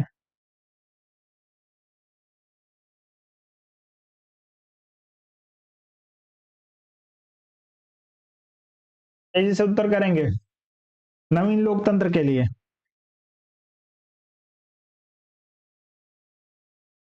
अरे भैया, नवीन लोकतंत्र की जो संकल्पना है वो माओ ने दी थी। अब इतना इतना तो आप लोगों को माओ जेडोंग के द्वारा जो है यह संकल्पना आपको देखने को मिलेगी। कब? 1940 में। 1940 में आपको देखने को मिलेगी। वहीं प्रतिपुष्टि व्यवस्था की यदि बात करेंगे तो प्रतिपुष्टि व्यवस्था आप लोगों को जो है वो आपके 1957 में देखने को मिलेगी, 1957 में। किसके द्वारा दी गई थी? कमेंट करके बताइए, नहीं पता है तो ढूंढिए। सारा मेरे ही जिम्मे आप लोग बैठे रहेंगे तो ठीक नहीं है। चलिए, तो सबसे पहले विधि की उचित प्रक्रिया को आप रख लीजिए, डी को सबसे पहले रख लीजिए। तो जिसमें डी नहीं है उसको काट दीजिए। अब डी दो विकल्प में है। अब विधि की उचित प्रक्रिया के बाद से दूसरे नंबर पे क्या आएगा भैया? लोकतांत्रिक विकेंद्रीकरण आएगा। तो लोकतांत्रिक विकेंद्रीकरण को दूसरे नंबर पे रख दीजिए, 1940 को। तो दूसरे नंबर पे क्या आ जाएगा भैया, सी आ जाएगा। माफ करिएगा, लोकतांत्रिक विकेंद्रीकरण कहा गया जी। लोकतांत्रिक विकेंद्रीकरण की बात करेंगे तो लोकतांत्रिक विकेंद्रीकरण आप लोगों को 1902 में देखने को मिला था, 1902 में देखने को मिला था, तो ए आ जाएगा। तो जो लोग इसमें डी ए सी बी की बात कर रहे होंगे, सी विकल्प की उन सभी का उत्तर यहाँ पे सही होगा। आगे बढ़िए। अगला प्रश्न आपको दिया है, हम संविधान के अंतर्गत हैं, लेकिन संविधान वही है जो न्यायाधीश कहते हैं, संयुक्त राज्य अमेरिका के अतिरिक्त किन देशों के लिए लागू होता है? तो आप सभी को पता है कि संविधान की जहां पे व्याख्या की जिम्मेदारी सुप्रीम कोर्ट के पास है, अंतिम जिम्मेदारी, न्यायिक पुनरावलोकन की शक्ति जिसके पास है, उसके संदर्भ में ये स्टेटमेंट है। किसका स्टेटमेंट है? स्टेटमेंट के लिए जो है उनका नाम बता दीजिए जिसके द्वारा यह स्टेटमेंट दिया गया था। चले, तो यह आपके भारत के संदर्भ में सही हो जाएगा, जो लोग इसमें बात करेंगे भारत की। चलिए, हम संविधान के अंतर्गत हैं, लेकिन संविधान वही है जो न्यायाधीश कहते हैं, संयुक्त राज्य अमेरिका के। चलें, कमेंट करके बताइए। चलिए, बहुत ही बढ़िया। ह्यूज न्यायाधीश है अमेरिका के, और इन्होंने कहा था कि संविधान वही है जो न्यायाधीश बताते हैं। आगे बढ़े, यूनाइटेड स्टेट ऑफ अमेरिका से इसकी शुरुआत होती है। चलिए, दी फेडरल पेपर्स लिखा है किसने भैया? आपको दिया हुआ है बी एंडरसन ने, सी रोनाल्ड्स ने, जेम्स मेडिसन ने, या थियोडोर एंडोर्नो ने। चारों में से किसी एक को चुनना है आपको।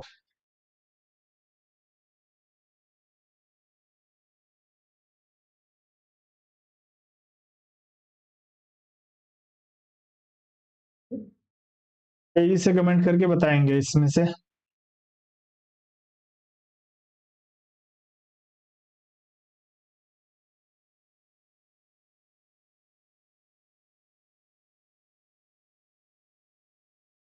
चलें, अब आप लोगों ने यदि रटा है तो अच्छी बात है। यह जो है, इसमें यदि इस पुस्तक की बात करेंगे तो इसमें आप लोगों को 85 आर्टिकल देखने को मिलेंगे। यदि आपसे पूछ लिया जाए कि दी फेडरल पेपर्स में कितने आर्टिकल हैं, कितने अनुच्छेद हैं, तो 85 आर्टिकल या 85 अनुच्छेदों में यह पुस्तक लिखी गई है या का किस तरीके का है? तो भैया यह निबंध है। यह जो है एक निबंध है, जो आपके जेम्स मेडिसन ने भी इसमें सहयोग किया था। 3 लोगों ने यह पुस्तक मिलकर लिखी थी। किसने किसने? जेम्स मेडिसन ने,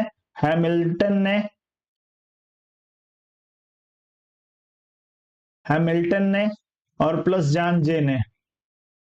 जॉन जे।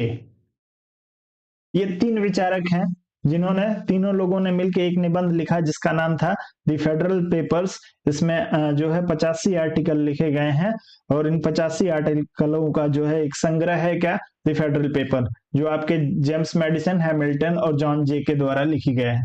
तो आप लोग इसको ध्यान रखेंगे। अगला प्रश्न दिया, निम्नलिखित में से किसने यह तर्क दिया कि सत्ता के सिद्धांत में विश्वास व्यवस्था को सुरक्षित रखने का एकमात्र विश्वसनीय माध्यम है? आपको जोसेफ डी मैस्ट्रे दिया हुआ है, मैक्स वेबर दिया हुआ है, फ्रेडरिक नीत्शे दिया है, और जीवोनी जेंटाइल दिया है। चारों में से किसी एक को चुनिएगा तेजी से।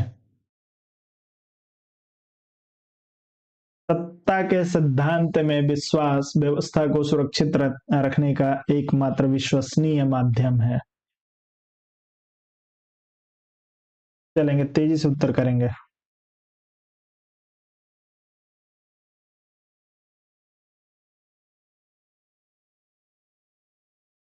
बहुत बढ़िया।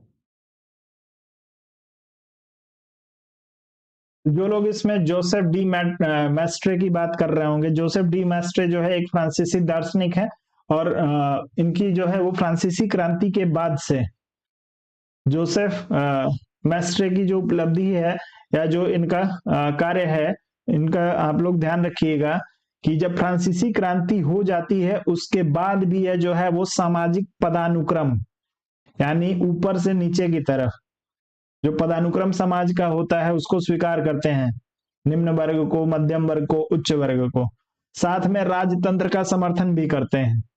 ठीक है, तो और इन्होंने कहा था कि सत्ता के सिद्धांत में विश्वास व्यवस्था को सुरक्षित रखने का एकमात्र विश्वसनीय माध्यम है, इनका एक स्टेटमेंट है अपने पदानुक्रम के संदर्भ में। उत्तर आप सभी का इसमें ए विकल्प के लिए सही होगा। अगला दिया, निम्नलिखित में से किसने यह तर्क दिया कि निर्वाचन प्रणाली दलीय व्यवस्था की प्रकृति को निर्धारित करती है?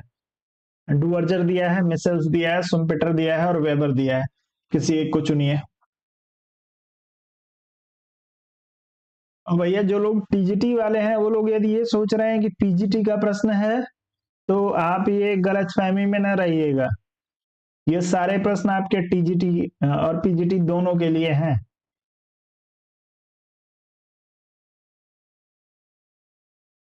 चलिए, बहुत ही बढ़िया।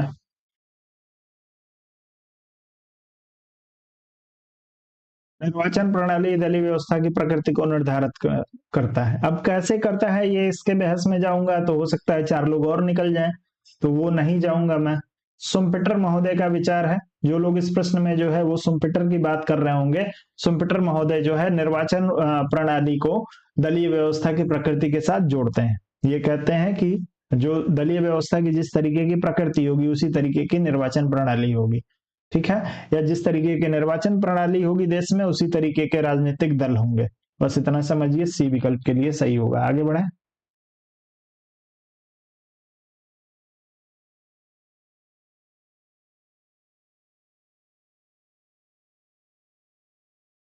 चलें, अगला दिया है कि संयुक्त राष्ट्र और पश्चिमी यूरोप के अनुभवों पर आधारित। चलें, प्रश्न को पहले एडजस्ट करना पड़ेगा। तो भैया यदि नींद नहीं आ रही है तो ये सोच लीजिए कि आपके लिए बहुत ही खुशी की बात है। पीसीएस का पेपर देखने के बाद जो टीजीटी पीजीटी या असिस्टेंट प्रोफेसर के जो कैंडिडेट हैं और उनको यदि अभी भी नींद आ रही है तो ये बहुत ही चिंता की बात है, ये ध्यान रखिएगा। नींद नहीं आ रही है तो परिश्रम करिए आप लोग।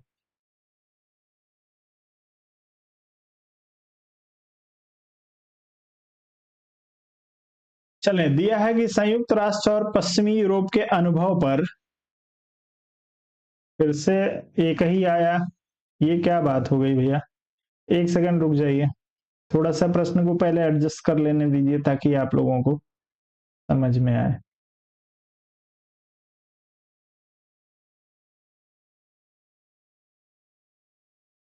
चलिए, अब प्रश्न आप लोगों को जो है दिखाई देगा।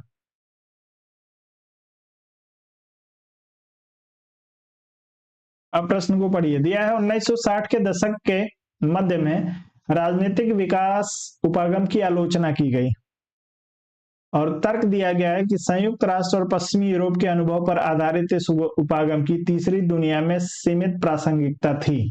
कथन और कारण दोनों दिया है, आपको बताना है कौन सा सही है कौन सा गलत है। चलेंगे।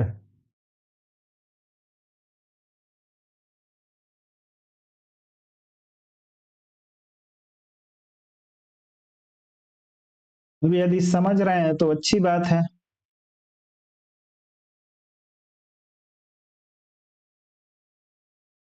राजनीति यदि आप समझ रहे हैं इसको तो बताइए, राजनीतिक जो है वो विकास का पिता किसे कहा जाता है?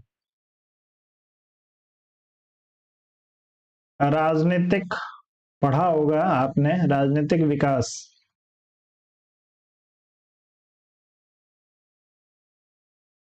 का जनक किसे कहा जाता है? कौन है राजनीतिक विकास का जनक? कमेंट करके बताइए तेजी से। 1960 के दशक के मध्य राजनीतिक विकास उपागम की आलोचना की गई, तो इस राजनीतिक विकास उपागम का जनक किसे माना जाता है?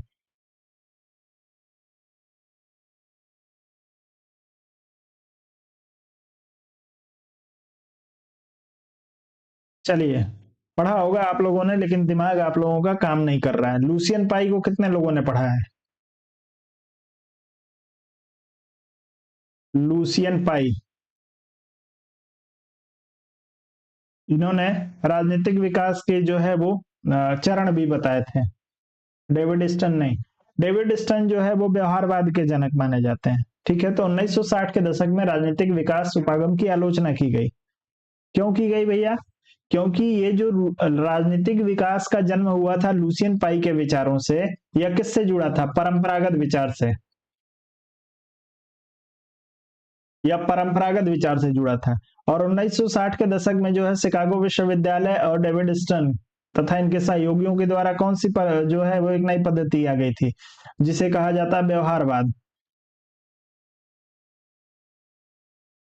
व्यवहारवादी पद्धति का जो है वो विकास हो गया। और इस व्यवहारवादी पद्धति ने इसको जो है वो क्या कर दिया, इसकी आलोचना करना शुरू किया, क्योंकि जब तक आलोचना नहीं करेंगे तब तक इसमें सुधार कैसे होगा। भाई किसी के अंदर सुधार कुछ करना है तो उसकी कमियों को आपको पहचानना पड़ेगा, इसलिए इसकी आलोचना होती है। तर्क में दिया है कि संयुक्त राष्ट्र और पश्चिमी यूरोप के अनुभवों पर आधारित इस उपगम की तीसरी दुनिया में सीमित प्रासंगिकता थी। सही है या गलत आप लोग कमेंट करके बताइए। चलें, ध्यान रखिएगा। अब इसमें कहा गया है कि राजनीतिक विकास उपागम की आलोचना की गई। ठीक है, की गई किसके माध्यम से, व्यवहारवाद के माध्यम से। और जो परंपरागत विचार था उस परंपरागत विचार को थर्ड जो है फर्स्ट वर्ल्ड के जो देश थे, संयुक्त राज्य अमेरिका हो गया, संयुक्त राष्ट्र हो गया, या पश्चिमी यूरोप की जो है वो बात करेंगे, तो ये पहले ही इसको नकार चुके थे। और तीसरी दुनिया में जो है इसकी अब सीमित प्रासंगिकता बची थी। कुछ ही देशों में आपको जो है वो पारंपरिक विचार देखने को मिलेंगे, क्योंकि 1960 के बाद से जो है वो व्यवहारवादी विकास चिंतन का जो है वो प्रारंभ हो गया था। तो कथन कारण दोनों सही है, स्पष्टीकरण भी है। आगे बढ़िए। अगला दिया है भारत के संविधान की प्रस्तावना में प्रतिस्थापित निम्नलिखित शब्दों का सही क्रम क्या है। समानता, स्वतंत्रता, न्याय और भ्रातृत्व दिया है। यदि संविधान की प्रस्तावना आपको याद होगा तो आप लोग इस प्रश्न को कर लेंगे आसानी से। चलेंगे, तेजी से कमेंट करके बताइएगा।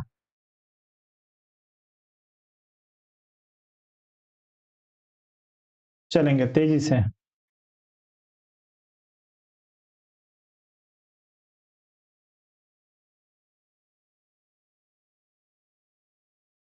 बी विकल्प के लिए उत्तर आ रहा है, कुछ लोग ए विकल्प के लिए भी उत्तर कर रहे हैं। तो सबसे पहले क्या आएगा भैया, सामाजिक आर्थिक राजनीतिक न्याय। न्याय के बाद से क्या मिलेगा आपको, स्वतंत्रता। स्वतंत्रता के बाद से समानता।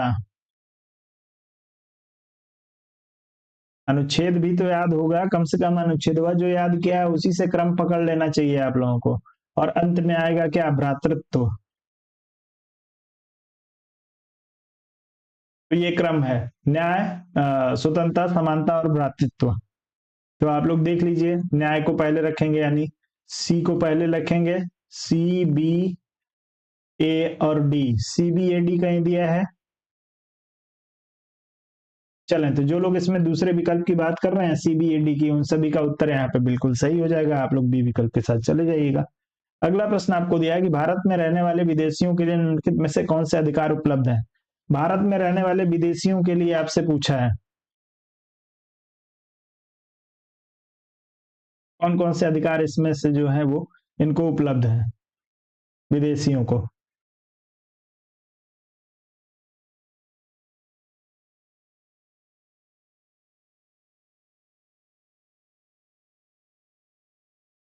चलेंगे, तेजी से उत्तर करेंगे।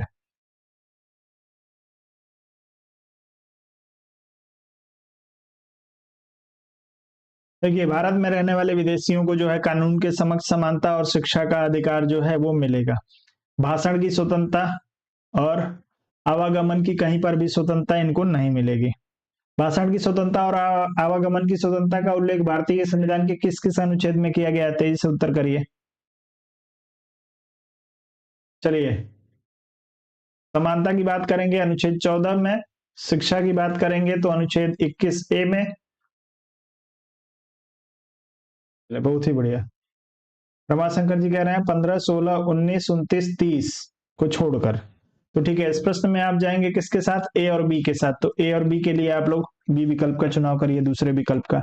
अगला प्रश्न आपको दिया है, निम्नलिखित में से कौन भारत सरकार का प्रथम विधि अधिकारी होता है। भारत के मुख्य न्यायाधीश, विधि सचिव, भारत के सॉलिसिटर जनरल, भारत के महान्यायवादी। तेजी से कमेंट करिए।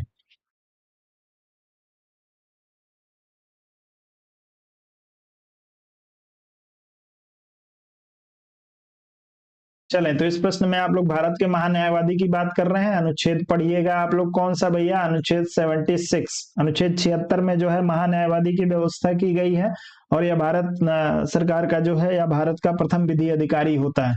भारत सरकार के कार्यों में विधिक सहायता प्रदान करता है। आगे बढ़ेंगे, अगला प्रश्न। निम्नलिखित में से किसे भंग नहीं किया जा सकता परंतु समाप्त किया जा सकता है? लोकसभा दिया है, राज्यसभा दिया है, विधान परिषद दिया है, राज्य विधान परिषद और राज्य विधानमंडल, चारों में से एक को चुनना है। निम्नलिखित में से किसे भंग नहीं किया जा सकता है?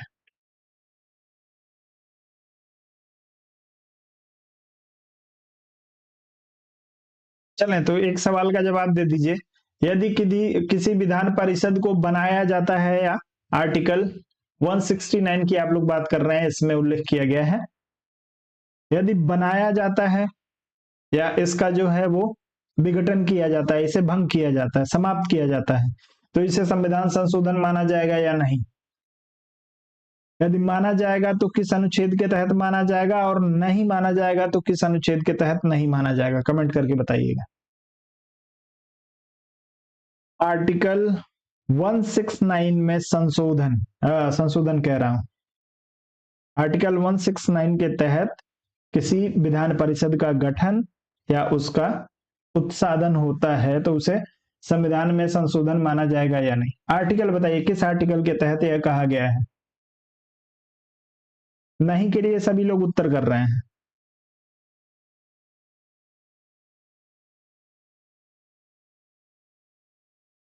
चलिए तो आप लोग अनुच्छेद पढ़िएगा 144। अनुच्छेद 144 के तहत, चूंकि यह सारे कार्य किससे होते हैं भैया? साधारण बहुमत से।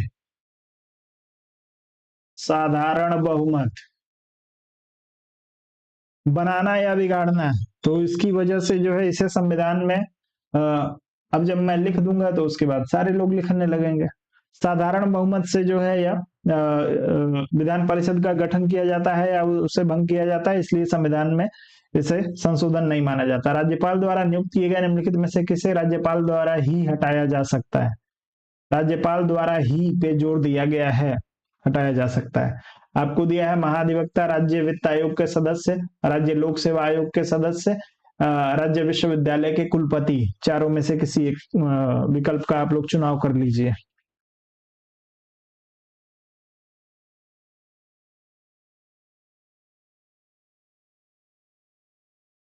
चलें भैया,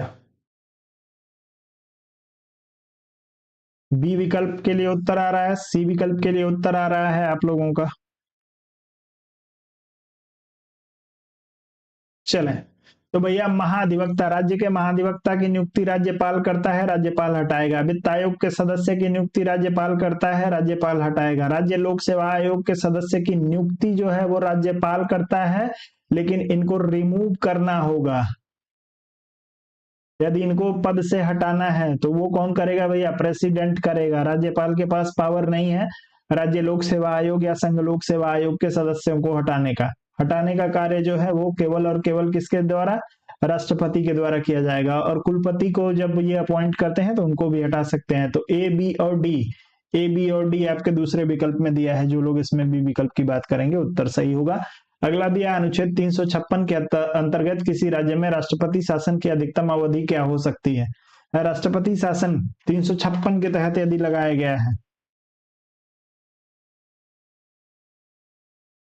तो आप सभी को पता ही होगा।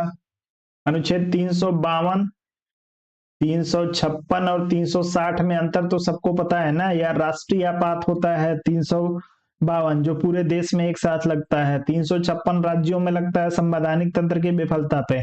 और यह आर्थिक आपात है जिसका अभी तक कभी भी प्रयोग नहीं किया गया है। तो राष्ट्रपति शासन की अधिकतम अवधि क्या हो सकती है? चलेंगे तेजी से। देखिए, बार बार जो है वो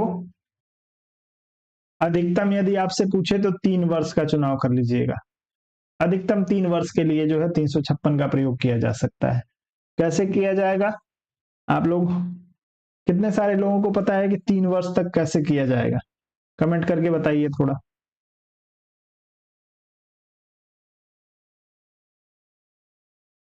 चलेंगे। अगला प्रश्न आपको दिया है, संविधान में संशोधन की प्रक्रिया के संबंध में निम्नलिखित कथनों में से कौन सा सत्य नहीं है, आपसे पूछा है। संविधान में संशोधन से संबंधित कथनों के संदर्भ में कौन सा सत्य नहीं है।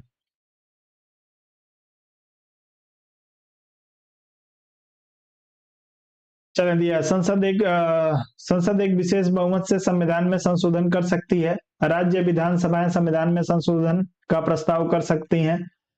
संविधान संशोधन का विधेयक केवल संसद के निचले सदन में ही पुरस्थापित किया जा सकता है। और दिया है, संविधान संशोधन संबंधी विधेयक पर संसद के दोनों सदनों के बीच गतिरोध को संसद के संयुक्त सत्र द्वारा समाप्त किया जा सकता है। और दिया, संसद द्वारा पारित संविधान संशोधन विधेयक का निषेधाधिकार भारत के राष्ट्रपति के पास है। कमेंट करके बताइए आप सभी लोग।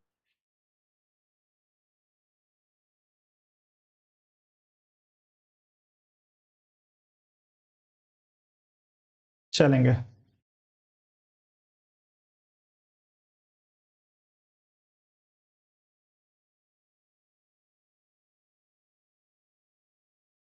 अब इसमें सभी लोगों का उत्तर आ रहा है आप लोगों का। पहला क्या दिया है, संसद एक विशेष बहुमत में जो है संविधान में संशोधन कर सकती है। बिल्कुल, अनुच्छेद 368 में जो है वो के तहत विशेष बहुमत में संशोधन होगा, आप सभी को पता है। तो यह तो सत्य दिया है और यहाँ पे नहीं पूछा है। उसके बाद दिया है, राज्य विधानसभाएं जो है संविधान में संशोधन, बिल्कुल नहीं। संविधान में संशोधन या तो लोकसभा या राज्यसभा, इसके अलावा कोई और नहीं। संविधान संशोधन का विधेयक केवल संसद के निचले सदन में, निचला सदन मतलब लोकसभा, किसी भी सदन में रखा जा सकता है, चाहे वह लोकसभा हो या वह आपका राज्यसभा हो। वहीं दिया है, संविधान संशोधन संबंधी विधेयक पर संसद के दोनों सदनों के बीच गतिरोध को संसद के संयुक्त सत्र, बिल्कुल नहीं भैया, सिर्फ साधारण साधारण विधेयकों पे जो है संयुक्त अधिवेशन बुलाया जा सकता है, सभी संविधान संशोधनों के लिए नहीं, ध्यान रखिएगा। संसद द्वारा पारित संविधान संशोधन विधेयक पर निषेधाधिकार भारत के राष्ट्रपति के पास है। निषेधाधिकार नहीं है, ध्यान रखिएगा।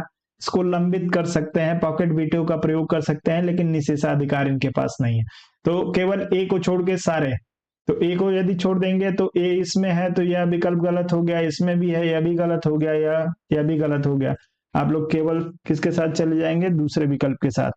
उत्तर सही है। अगला दिया, निम्नलिखित में से कौन सी स्थिति में संसद राज्य सूची में उल्लिखित विषयों पर विधान नहीं बना सकती।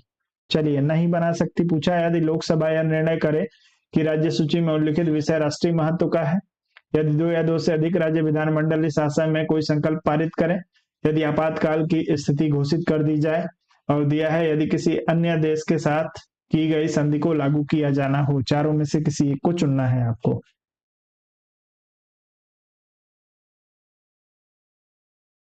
संसद राज्य सूची में उल्लिखित विषय पर संविधान नहीं बना सकती।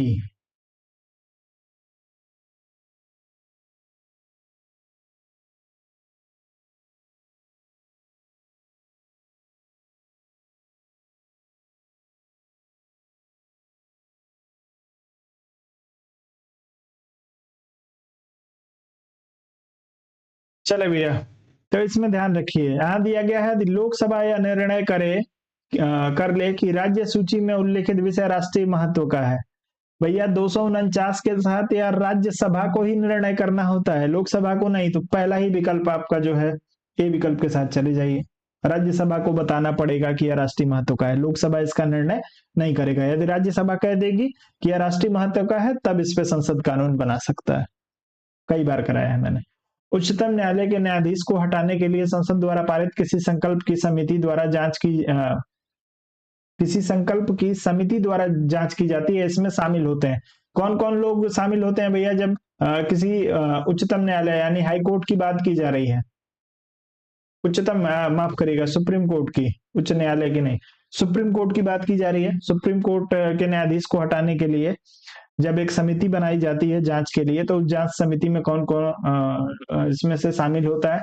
उच्चतम न्यायालय के दो न्यायाधीश, उच्चतम न्यायालय के दो न्यायाधीश तथा भारत के महान्यायवादी, उच्चतम न्यायालय के दो न्यायाधीश तथा एक विधि विशेषज्ञ, उच्चतम न्यायालय के मुख्य न्यायाधीश तथा उच्चतम न्यायालय के दो न्यायाधीश। चारों में से किसी एक को आपको चुनना है। चलेंगे, तेजी से उत्तर करेंगे आप लोग इस प्रश्न में।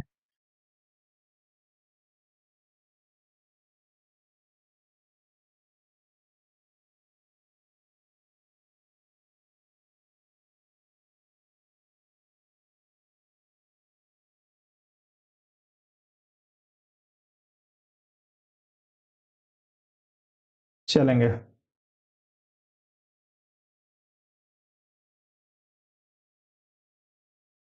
देखिए, अब जो इसको हटाने के लिए बात की गई है, यदि इसमें सबसे नजदीकी विकल्प के पास जाएंगे तो उच्चतम न्यायालय के मुख्य न्यायाधीश तथा उच्चतम न्यायालय के 2 न्यायाधीश, यहाँ पे उच्च न्यायालय भी हो सकता है, क्योंकि मैं आप लोगों को क्लियर कर दे रहा हूँ, इसमें से जो है कोई एकदम 100% सही विकल्प नहीं है।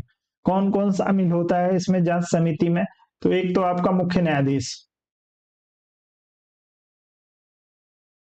मुख्य न्यायाधीश शामिल होगा, ठीक है। इसमें सुप्रीम कोर्ट का वरिष्ठ न्यायाधीश शामिल होगा, और एक जो है आपके हाई कोर्ट का न्यायाधीश शामिल होगा, तब जो है इनको हटाया जा सकता है। इसलिए इसमें से कोई भी विकल्प जो है वो सही नहीं है।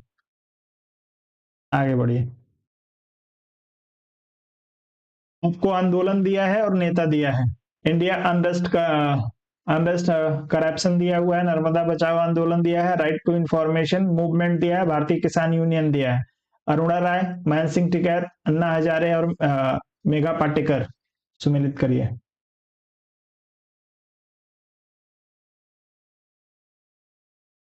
देखिए, मेरा उद्देश्य, मैं जानबूझ के ऐसे प्रश्नों को लेके आया हूं। आप लोग इस चीज को समझ लीजिए कि प्रश्न पत्र पारंपरिक नहीं आने वाला है, और इसको समझना हो तो सबसे पहले जिन लोगों ने पीसीएस का एग्जाम दिया हो आपके आसपास, उनसे बात करिए। आपको अंदाजा लग जाएगा कि अब जो पेपर बन रहे हैं वो किस तरीके के बन रहे हैं, या आप में से भी हो सकता है आप लोगों ने दिया हो। तो भैया मैं आपको 99% कह रहा हूं कि 99% आप लोग भूल जाइए कि पारंपरिक प्रश्न पत्र बनेगा। 99% इस बात की संभावना है कि अब जो प्रश्न पत्र बनेगा वो आपका, आप यदि ये सोचें कि पुराने प्रश्नों से काम चल जाएगा तो भैया नहीं चल पाएगा। चले, चलिए, इंडिया अगेंस्ट करप्शन की बात करेंगे तो अन्ना हजारे ने जो इंडिया अगेंस्ट करप्शन का आंदोलन चलाया था। नर्मदा बचाओ आंदोलन की बात करेंगे तो मेघा पाटेकर महोदय ने जो है वो चलाया था। राइट टू इंफॉर्मेशन यदि मूवमेंट की आप लोग बात करेंगे तो यह आपके अरुणा राय के द्वारा राइट टू इंफॉर्मेशन मूवमेंट, और भारतीय किसान यूनियन जो है एक संगठन है जिसे महेंद्र सिंह टिकैत ने जो है वो संगठित किया था। तो आप सभी लोग इसको मिला सकते हैं। ए का 3 बी का 4, ए का 3 बी का 4 कहीं दिया है, ए का 3 बी का 4 दो जगह दे दिया है। चलिए, तो सी का 1, सी का 1 कहाँ दिया है भैया? ए का 3 बी का 4 सी का 1 बी विकल्प में दिया है। जो लोग इसमें बी विकल्प के साथ जाएंगे उनका उत्तर सही हो जाएगा।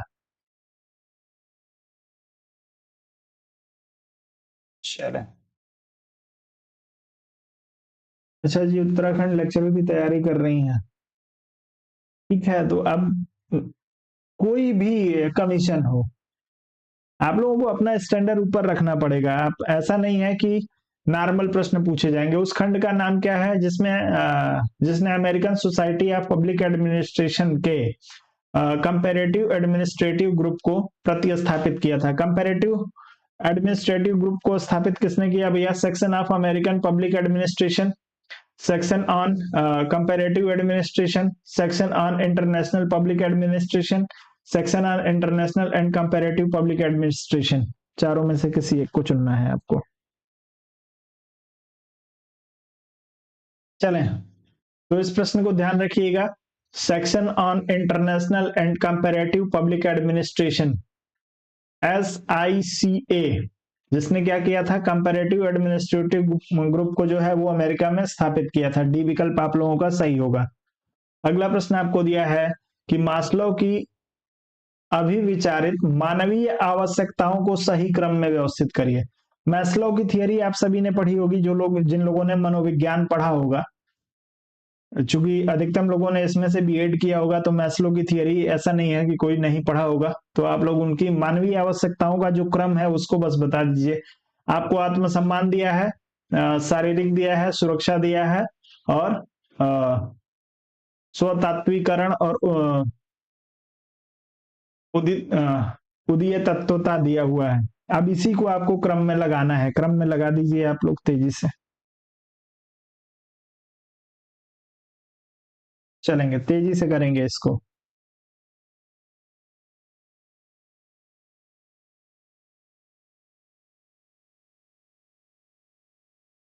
चलिए, तो सबसे पहले मनुष्य को किस चीज की आवश्यकता होती है?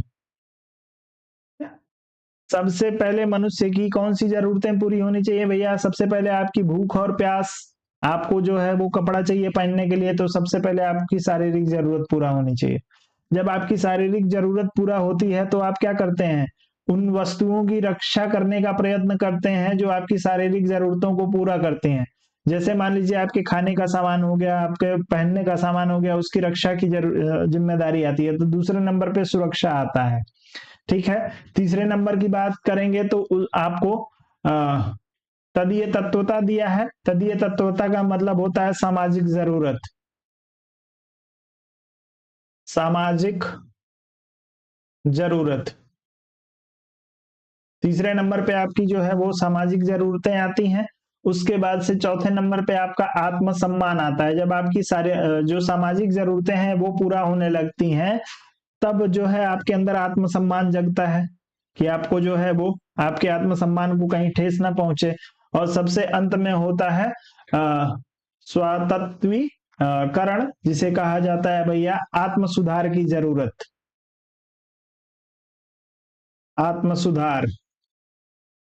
जब व्यक्ति जो है अपने अंतिम चरण में पहुंचता है, तो उसे अपने द्वारा किए गए कामों का वह जो है वो क्या करता है? परीक्षण करता है। उसको अपने अंदर कमियां दिखाई देती हैं, फिर वो अपना सुधार करना चाहता है। तो आप लोग चौथे विकल्प के साथ जाइएगा। अगला प्रश्न देखेंगे हम लोग कि मुनि एवं रिले के नेताओं के वर्गीकरण में निम्नलिखित में से किस प्रकार के नेताओं को शामिल नहीं किया जाता? मुनि और रिले ये प्रमुख विचारक हैं जिन्होंने नेताओं का वर्गीकरण किया। नेता किस किस तरीके के होते हैं उसके आधार पर वर्गीकरण किया। तो आपको बताना है इनके वर्गीकरण में किस तरह के नेताओं को शामिल नहीं किया गया। औपचारिक नेता, उपाधिकारी नेता होना चाहिए। यहाँ पे दिया है उपाधिधारी नेता, माफ करिएगा, बिल्कुल सही दिया है।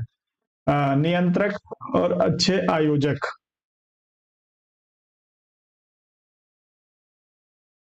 चलें, तो मुनि और रिले जो है औपचारिक नेता की बात नहीं करते हैं। ये कहते हैं कि भैया बरसाती मेढक कोई नेता नहीं होता है, कि जब आपको अपना कोई कार्य सिद्ध करना हुआ तो आप उठे और आ गए, नेता बन गए, ऐसा नहीं। आपको उपाधिधारी नेता होना चाहिए। नियंत्रण का गुण आपको एक अच्छे नियंत्रक का गुण आपके अंदर होना चाहिए। आपको एक अच्छे आयोजक की तरह होना चाहिए। तो एक अच्छा आयोजक जो होता है वह भी नेता होता है अपने ग्रुप का। एक जो अच्छा नियंत्रक या कंट्रोलर होता है वह भी अपने ग्रुप का नेता होता है। और एक जो राजनीतिक रूप से उपाधियां जिनको मिली है नेता की, वो लोग जो है नेता होते हैं। औपचारिक नेता कोई नेता नहीं होता है। आपका ए विकल्प इस प्रश्न में सही होगा। आगे बढ़िए। अगला दिया है कि आसेटन समिति 1944 में सिविल सेवकों के प्रशिक्षण के उद्देश्य से निम्नलिखित में से किस को सम्मिलित नहीं करती है?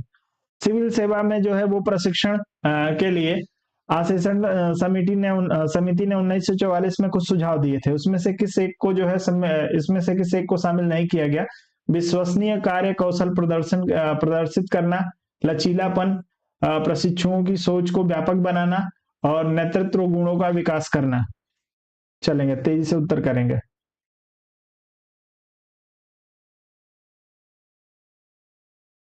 चलें, इसमें आप लोग बी विकल्प का चुनाव कर रहे हैं। बी विकल्प नहीं होगा। आसेटन समिति की बात करेंगे तो सबसे पहले तो भैया जिसके अंदर नेतृत्व का गुण नहीं है वह जो है क्या नहीं बन सकता है? वह आपका सिविल सेवक बन ही नहीं सकता है। नेतृत्व का गुण तो आवश्यक लक्षण है, इसलिए इस पे कोई बात नहीं की थी इन्होंने। बाकी विश्वसनीय कार्य कौशल प्रदर्शित करने के लिए जो है प्रशिक्षित करना है ट्रेनिंग में, इनके अंदर फ्लेक्सिबिलिटी लानी है और प्रशिक्षुओं की सोच को और व्यापक बनाना है। लेकिन नेतृत्व के गुण का विकास करना इस समिति का सुझाव नहीं था, क्योंकि यह बाय डिफॉल्ट होना चाहिए एक प्रशासक में नेतृत्व का गुण डी विकल्प के लिए। इसी के लिए विभिन्न स्तर की विभिन्न चरणों की परीक्षा कराई जाती है। अगला दिया है कि किसने नौकरशाह को सत्ताधारी सेवक कहा था। नौकरशाह ब्यूरोक्रेट को किसने सत्ताधारी सेवक कहा था? आपको FM मार्क्स दिया हुआ है, मार्टिन क्रिगियर दिया हुआ है, रॉबर्ट के मर्टन दिया है, जोसेफ ला पेलोम्बरा दिया हुआ है। चारों में से किसी एक को चुन लीजिए और तेजी से उत्तर करिएगा।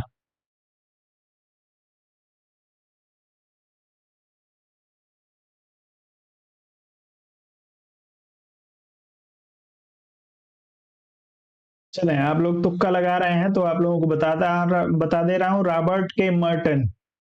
रॉबर्ट के मर्टन महोदय जो है वो ब्यूरोक्रेसी से संबंधित जो इनका विचार है उसमें ये कहते हैं भैया कि जो नौकरशाह होता है, जो ब्यूरोक्रेट होता है, वह सत्ता का सेवक होता है। उत्तर आपका जो हो जाएगा तीसरे में रॉबर्ट मर्टन के लिए सही हो जाएगा, सी विकल्प के लिए। अगला दिया है किस संविधान संशोधन के अंतर्गत भारत में प्रशासनिक न्यायाधिकरण का प्रावधान किया गया। प्रशासनिक न्यायाधिकरण जो है किस संविधान संशोधन से आया था भैया? 24वां, 59वां, 42वां और 44वां। प्रशासनिक न्यायाधिकरण के लिए उत्तर करिएगा।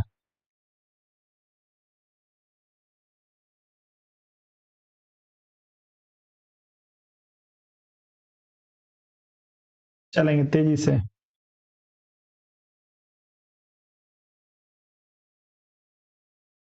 भैया प्रशासनिक न्यायाधिकरण जो है ये आपके 42वां संविधान संशोधन 1976 के माध्यम से इसमें संविधान में एक भाग जोड़ा गया जिसे 14 को कहा जाता है, और इसके माध्यम से एक अनुच्छेद जोड़ा गया जिसे आप लोग जो है वो 323 को कहते हैं, 323 को, जिसमें प्रशासनिक न्यायाधिकरण का उल्लेख किया गया है।